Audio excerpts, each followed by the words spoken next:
everybody. How are you guys doing? Long time no see. I am Beth Chatterton, your friendly neighborhood 4-H program coordinator, and today is our very first Wednesday DIY with 4-H.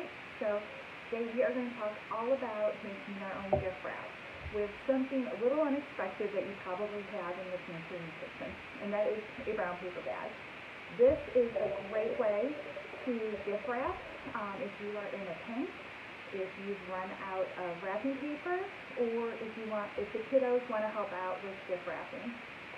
It is cheap, it's durable, it's got a neutral color, so we can add anything that we want to it to make it extra special. So I'm going to show you a couple different ways that you can dusty up a plain brown paper bag. Ooh, I still need some caffeine. And have them underneath the tree and dazzle your friends and family with the creations that you come up with. So we are going to talk about painting them, drawing on them, and then even making them into little gingerbread houses. So let's get started. So the first one that you can do is just leave it plain, and you can use crinkle cut scissors. Maybe you've got these in your craft bag. You can just cut the top and then add some white tissue paper to it and dazzle it up that way.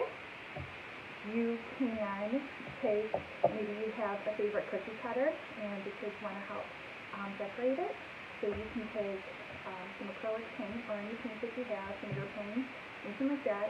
I just squirted some on a paper plate, and then I took, we have a little pickup truck with a Christmas tree cookie cutter, and kind of dab it in there. And then this is a great way, since the cookie cutter is kind of thick, you're not going to get your fingers painted. So just kind of find a couple spots on the bag and then just kind of redo as you need to. You can also take, this is a pom-pom, but you can take a cotton ball and add it to a pair of, clothespins. Thank you, clothespins. Pop it in the paint, and then you can make little circles. Like I said, the kiddos can use any crayons or markers and decorate. They can practice writing names to grandma and grandpa, or any aunts and uncles if they are working on their penmanship. So it's always dazzle family, and they get really excited when they see that because it's a key part of the kids' artwork. So this is one way to do your brown paper bag. The next way, I'll put it over here. So how do we get a brown paper bag to look like a gingerbread house? It's actually really simple. What you're going to do is you're going to take a brown paper bag and notice if it has kind of like a seam down the middle. I used that as my back, and then I also used it as a way to gauge how to make the triangle look. So what you're going to do is you're going to fold one corner to meet the seam, and then you're going to fold the other corner to meet the seam. So just like this. This is going to be your back. This will be your front.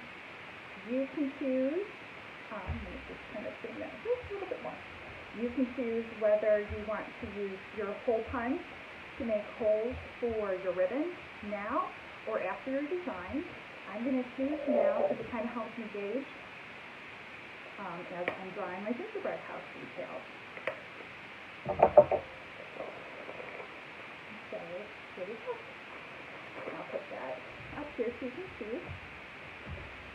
When you are decorating your gingerbread house, this one I use puffy paint, and I just kind of freestyled with it. The one behind me, I use a white color pencil because those don't get used very often. You can also use a white crayon. Maybe your white crayons don't get used very often. So you're just going to start with where these little gingerbread men go in first. So they go through a door, and then there's a little door step here, and a little candle.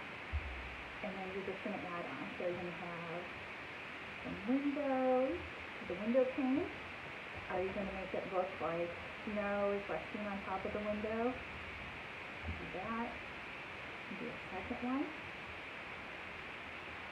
When you're doing this with your kids, you can talk about different you know, kind of the sky's the limit on how they want to do their gingerbread house. Is it going to look similar to the house they are in now, or is it going to look like maybe an apartment building? Is it going to look like a castle? And then you just continue on. For the roof, you can do singles where you make little C's or U's this way, and then just keep going upward to finish it out. When you are done with your gingerbread house and you're happy with how it looks, what you'll do is you'll open it up like you would a zipper bag, and this time I'm going to put slippers in. I'm going to put my slippers inside the bag, and then you're going to pinch it closed, and then I'm going to kind of stuff it down a little bit, and rework the top of my house so that I have the same look again. So just like that. Then you're going to take any ribbon or string that you have. So I have this on hand. When I am making a bow, I have a tendency to cut it really long because it's a lot easier to cut it shorter later on. Kind of like hair. So what you're going to do now is you're going to go through the front of one side, and then you're going to come through the back of the other. And you're going to kind of just work with it. And then you're going to go through the back of the other side through the front.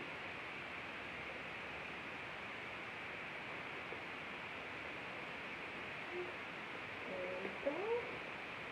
And then kind of just work with your ribbon or your string that you have, or yarn. That's okay, whatever you have on hand. You just want to make it nice and easy.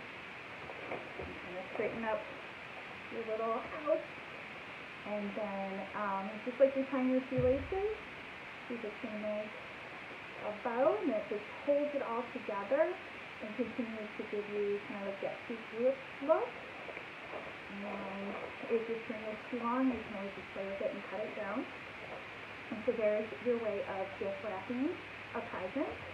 Since you use the slippers and they're light and fluffy in a brown paper bag or even just a regular gift bag, the bottom part is flat. I'm going to show you a trick that I learned when I worked retail for many Christmases. Not all gift bags are created the same. So let's say you have something a little bit heavier. So I've got this delicious chunky piece jalapeno salsa, and it's kind of hefty.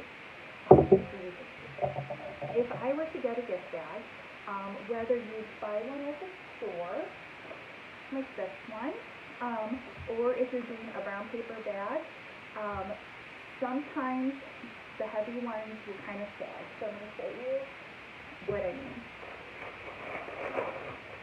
Because you don't want to give a saggy gift, and you certainly don't want your chunky salsa to break. So you can kind of see what's kind of coming through the bottom there.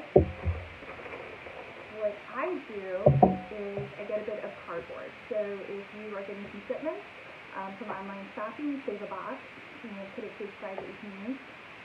Cereal boxes, you can use those as well. So this is from just a piece of cardboard that was in with the shipment. I trace the bottom of my bag, and like I said, you can do this with brown paper bags, or you can do this with gift bags that you buy at the store. This is going to help distribute the weight. So trace the bottom, cut it out, and I'm going to put it inside my bag. And I'm going to myself in. You don't have a saggy bottom, and it helps with the weight distribution.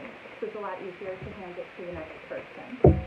The other trick I learned is to always use odd numbers when it comes to tissue paper.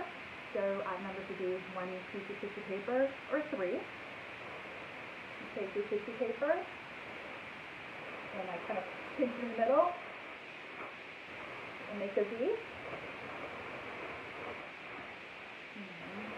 Just kind of fluff it in. A bag this small, 1 piece of tissue paper is perfect. If it's a bigger bag, you can use 3. And like I said, this you can add anything you want. You can do the painting with the cookie cutters or with the cotton balls that we have done. Designing with crayons or markers is a great way to do it. If you have any cutouts, you can simply usually glue them or tape them onto the bag just to give it a little bit of festive flair.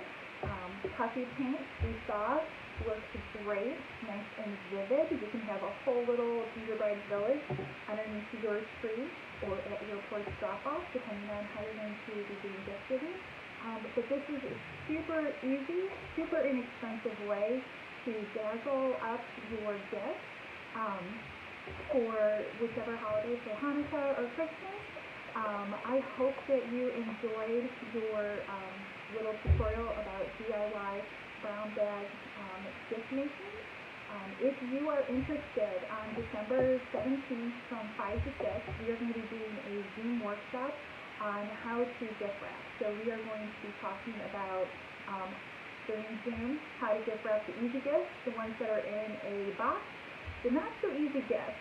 How do you wrap something that is either a funky shape or maybe as a blanket? So we're going to problem solve. It is a free workshop. It's open to all 4-Hers. When you go online to register, and I'll share that link here in a little bit in the comment section, all you need is an item to practice wrapping with, a roll of wrapping paper, your favorite pair of scissors, some tape, and then also if you have on hand, you can go really to any store, is wired ribbon. We're going to practice a couple different bows. And we're just going to have some fun and just kind of problem solve and get creative. And so I hope that you can join us on December 17th. And I hope that you have a great day. And like I said, I hope that you also enjoyed making the brown paper bags. And I hope to see you next Wednesday when we will practice some different gifts in a jar. So have a great day, and we'll see you later.